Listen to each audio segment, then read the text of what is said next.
The most dangerous prison is the one you do not know you are in. It has no bars, no walls, only the comforting weight of your own name, your own history. But what if that history was a script written by a ghost? What if the life you are desperately trying to hold together is the very thing keeping you in chains? Some hear this question and run, but you lean closer. You have to know why the chains feel so familiar. You begin your life not as a blank slate, but as a vessel filled with a dense, chaotic substance. The alchemists of old had a name for it, the prima materia, the first matter. This is the raw material of the soul, the unexamined state of being into which we are all born. It is the heavy, dull lead of ordinary consciousness. To live in this state is to believe you are the captain of your ship, while in reality, you are merely a figurehead bolted to the bow, facing the direction the unseen currents decide. Your thoughts feel like your own, but they are echoes from your ancestors. Your desires feel authentic, but they are scripts handed down by your culture. Your fears seem rational, but they are the shadows of wounds you have long forgotten. This is the experience of the unawakened mind, a life lived as a collection of reactions, a constellation of inherited impulses masquerading as a self. You are not a single, unified being, you are a legion, a cacophony of borrowed voices, parental injunctions, societal expectations, and instinctual drives all clamoring for control. And the one you call I is simply the voice that happens to be shouting the loudest at any given moment. This is why your life feels so heavy. It is the psychic weight of lead. You push against the world, and the world pushes back with equal force. You repeat the same patterns in relationships, choosing different faces to play out the same ancient drama. You achieve a goal only to find the feeling of emptiness has followed you to the summit. This is the signature of the prima materia, a profound sense of meaninglessness that persists despite all external success. That is the feeling of being a stranger in your own skin, a tourist in your own life. You are a product of your circumstances, a psychological effect waiting for an external cause. You are moved, but you do not move. You are acted upon, but you do not act. And the deepest, most terrifying truth of this state is its stability. It is a prison that fiercely defends its own walls, because the identity you have built, the persona, the respectable mask you show the world, is the prison guard. To question the prison would be to question the guard, and to question the guard would be to question your very self. So you learn to decorate the cell, to call the familiar weight of your chains security, to call the predictable rotation of your suffering life. You mistake the map for the territory, the mask for the face, and the echo for the voice. But this leaden state, this chaotic mixture of gold and filth, is not a mistake. It is not a sign of failure. It is the sacred, necessary beginning. For the alchemical great work, the transmutation of the soul, cannot begin with pure gold. It must begin with the despised and rejected matter. It must begin with you, exactly as you are. Then something happens. The great work is initiated not by choice but by fire. The alchemists called this stage the calcinatio. It is the application of an unbearable heat that begins to burn away everything that is not essential. This is not a gentle warming. It is a spiritual incineration. In your life, this fire takes the form of a crisis, a devastating loss, a humiliating failure, a heart-wrenching betrayal, or a period of such profound depression that the very foundations of your reality begin to crack. The carefully constructed persona is scorched. The ego's defenses are turned to ash. The life you thought you had, the identity you were so sure of, is placed into a crucible and set ablaze. The ordinary mind experiences this as a catastrophe. It screams, "Why is this happening to me? What have I done to deserve this?" It sees the fire as a punishment, a meaningless cruelty inflicted by a cold and random universe. It fights the flames, tries to salvage the burning structures, and weeps over the ashes of its former self. This is the path of endless suffering. But the first and perhaps most crucial experience reserved only for the awakening mind is a radical shift in this perception. When the fire of calcinatio begins, something inside you does not run. A quiet, steady observer within witnesses the inferno and asks a different question. What is this trying to burn out of me? This is the moment the victim becomes the alchemist. You realize the fire is not your enemy. It is your primary tool of purification. It is not destroying you. It is destroying your prison. It is burning away the false self, the borrowed beliefs, the inherited wounds, the heavy lead of the prima materia. The pain is the feeling of impurities being seared from your soul. The suffering is the friction of your resistance to the process. To endure this consciously is the first great act of psychological courage. It is to sit willingly in the crucible, to allow the flames to consume the illusions, to watch the magnificent edifice of your personality crumble into dust and ash, and to trust, without any evidence, that something essential and indestructible will remain. This is not passivity. It is the highest form of action, a conscious participation in your own dissolution. You stop asking the universe to save you from the fire, and begin to see the fire as the very thing that is saving you from a life half-lived. The heat is a grace, the crisis is an initiation, and the ash is the promise of a new beginning, purified and stripped down to its incorruptible essence.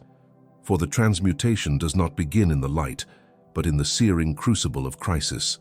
It is the pressure that turns coal into diamond.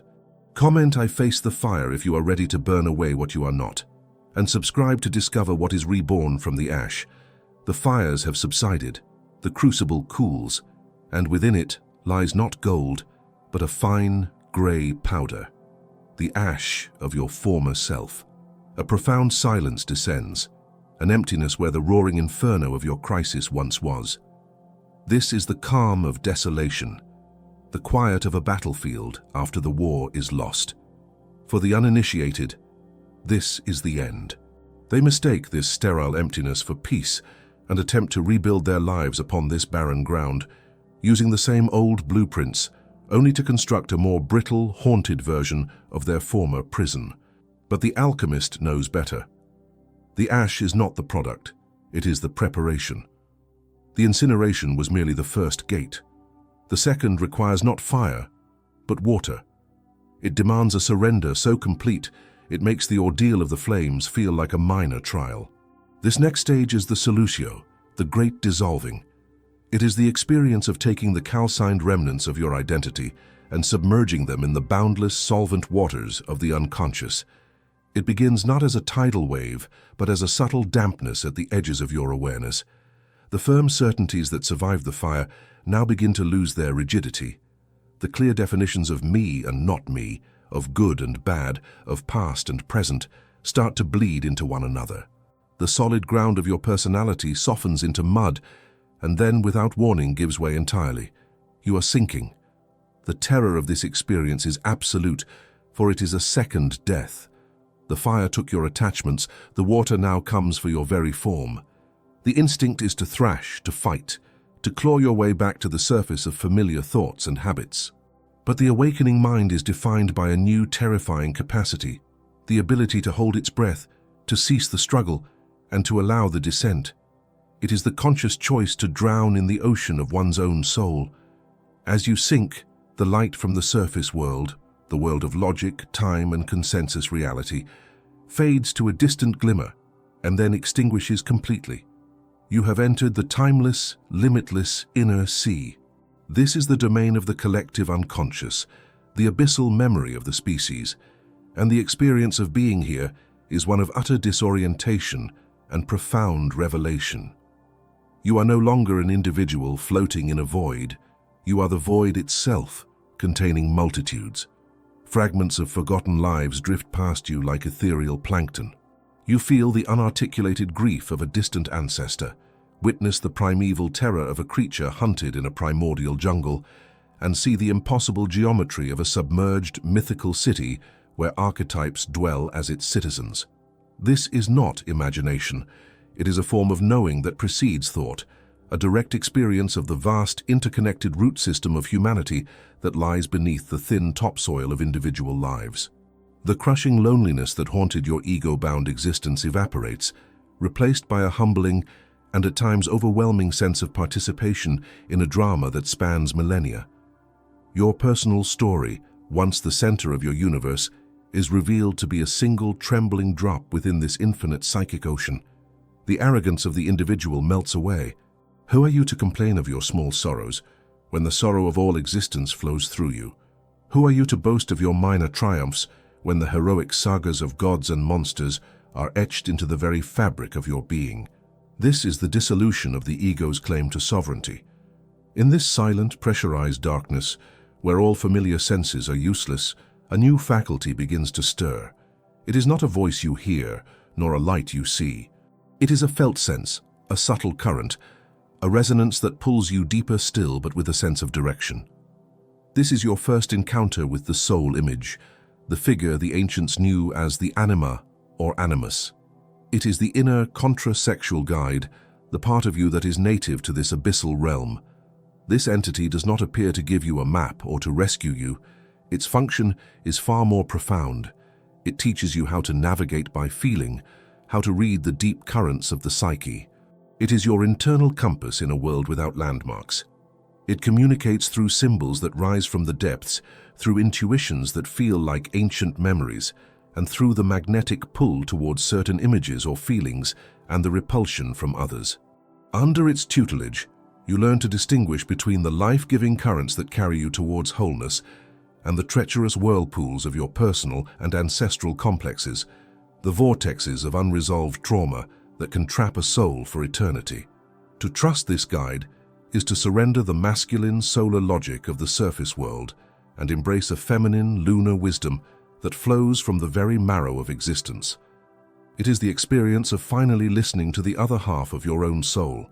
The ultimate lesson of the Solucio is the transmutation of struggle into flow. The unawakened mind believes life is a problem to be solved, a battle to be won. It builds dams to control the river of its emotions, only to be surprised when the pressure inevitably shatters its constructions. The awakening mind learns the sacred art of surrender. It ceases to fight the currents. It learns to breathe underwater. This does not mean becoming a passive victim of the psyche's whims. It means becoming a master navigator of its tides. You realize that your moods are not random afflictions, but valuable information about the weather in your inner world. Your dreams are not nonsensical static, but nightly communications from the deep, offering guidance and correction. The terrifying sea monsters you encounter are not external threats, but alienated parts of your own energy, frozen in rage or fear, waiting to be seen and integrated. By allowing yourself to be dissolved, by relinquishing the illusion of control, you paradoxically gain access to a power that is infinitely greater than that of the isolated ego. You become one with the ocean itself. You are no longer the frightened survivor on a makeshift raft. You have become the sea, vast, deep, and containing the whole of the human story within your formless embrace. The descent into the inner ocean was a surrender. What follows is a reckoning. The waters of the Solucio, having dissolved the structure of your ego, begin to recede, but they do not leave behind a pristine shore. Instead, a new landscape is revealed, a black, viscous, and putrid sludge. This is the sediment of your soul, the undigested reality of your life, the sum total of everything you have ever repressed, denied, or disowned. The alchemists called this stage the nigredo, the blackening. It is the most feared, most reviled, and most necessary phase of the entire great work. It is the dark night of the soul, a psychological state of such profound blackness that it feels not like an absence of light, but like a substance in itself, a smothering, tangible void. The air grows thick with the stench of decay, the odor of every self-deception as it rots in the open. This is the experience of confronting the unadulterated shadow, not as a concept to be analyzed, but as a total environment to be inhabited. In this phase, you lose the oceanic feeling of interconnectedness and are plunged into an isolation more profound than any loneliness the ego ever knew. This is the isolation of absolute self-honesty. The black mirror of the nigredo is held up before you, and it does not flatter. In it, you are forced to witness not what you have done, but what you are capable of. You see the seed of the tyrant in your desire for control, the venom of the saboteur in your secret envy, the coldness of the betrayer in your moments of convenient apathy, the whimpering cowardice beneath your proclaimed principles. You are made to feel in your very bones the part of you that secretly delights in the failure of others. the part that is capable of shocking cruelty to protect its own comfort, the part that would sell its soul for a moment of validation. This is not about remembering past misdeeds. It is about recognizing that the capacity for every sin and every atrocity known to humankind exists as a living potential within the unlit cellar of your own psyche. The ordinary mind cannot bear this revelation. Its entire structure is built on a foundation of moral superiority, on the comforting illusion that I am a good person. When confronted with the Nigredo, it recoils in horror and disgust. It immediately engages in the most powerful of all psychic defense mechanisms, projection. Unable to stomach its own blackness, it casts it out into the world. The sludge is flung onto others, onto enemies, political opponents, rival groups, and scapegoats. The world becomes a horrifying gallery of the individual's own unowned demons. They see evil everywhere but within. This is the genesis of the crusader, the zealot, the righteous mob. It is the man who hunts monsters in the world because he cannot bear to face the one in his own heart. He creates a hell on earth, a shadow puppet theater of his own inner putrefaction, and calls it morality. This is the price of ignorance, a life spent in a perpetual, exhausting, and ultimately futile war against a phantom enemy that wears one's own face. It is to remain trapped in the blackness forever, believing you are a warrior of the light. But the experience reserved for the awakening mind is the courage to do the unthinkable, to stay, to remain in the Nigredo, to breathe its toxic fumes and not turn away. It is to look into that black mirror, to see the face of the monster, the fool and the fiend staring back, and to whisper, "This too is me." This is the moment of supreme psychological integrity. It is the act of withdrawing all of your projections from the world. You stop fighting the darkness out there because you are fully engaged in the immense task of containing and understanding the darkness in here. This act does not mean condoning or acting upon these dark impulses.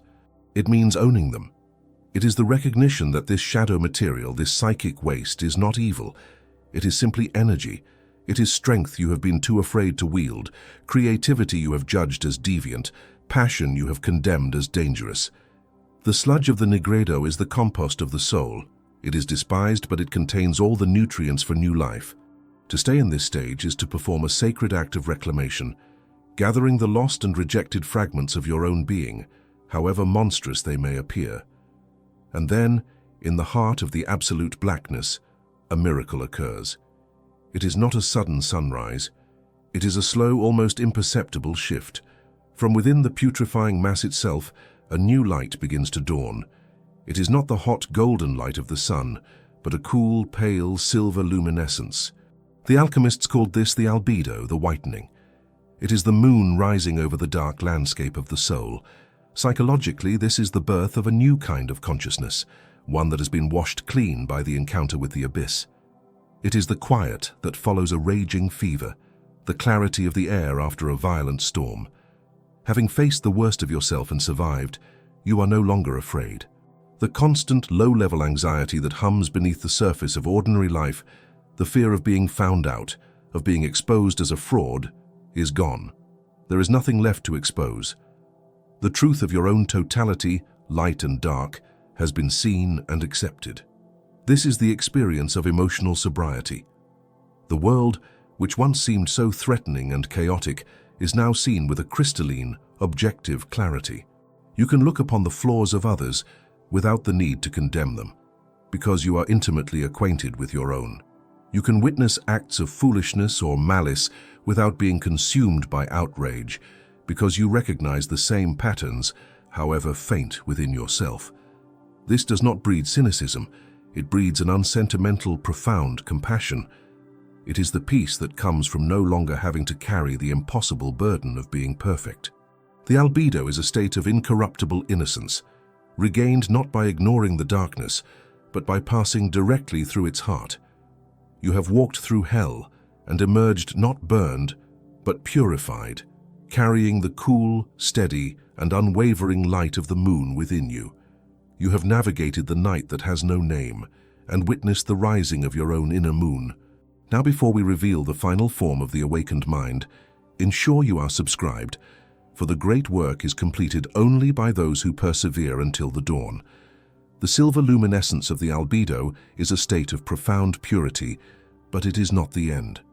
Its light is reflective, its wisdom cool, its peace detached. It is the soul cleansed, but not yet fully alive. To remain here is to become a sage on a mountaintop, perfect and sterile, observing the world, but not touching it. The final, most magnificent experience is reserved for those who are willing to descend from that mountain, to carry this sanctified consciousness back into the heat, the blood, and the beautiful chaotic friction of human existence. This last stage is the rubedo, the reddening. It is the alchemical wedding, the sacred union of the silver queen of the moon with the golden king of the sun. It is the infusion of purified spirit with the raw, untamed passion of life itself. This is the synthesis, the experience of becoming a living paradox. The awakened mind does not eliminate its opposites. It becomes a vessel vast enough to contain them in a dynamic, creative tension. You develop the capacity to be both compassionate and fierce, to hold a heart open to the world's suffering while maintaining boundaries of impenetrable diamond. You can be vulnerable in your love and yet utterly sovereign in your solitude. You learn to wield the sharp sword of your intellect while simultaneously trusting the meandering intuitive wisdom of your gut. This is the end of the tyranny of either-or. You are no longer forced to choose between being the saint or the sinner, the warrior or the healer, the scholar or the artist. You are the sacred space where they all meet. This integration releases an immense amount of psychic energy that was previously consumed by internal warfare. The constant battle to suppress the bad parts of yourself and perform the good parts is over. All of that energy is now liberated for a single purpose: conscious, creative living. This is the experience of true wholeness, not a static perfection, but a vibrant, ever-shifting dance of all your component parts, orchestrated by the silent conductor of the self. With this internal union comes a fundamental reordering of your relationship with reality itself. The unawakened mind is locked in a struggle with fate, viewing life as a series of random events to be either endured or exploited. The awakened mind enters into a partnership with what is.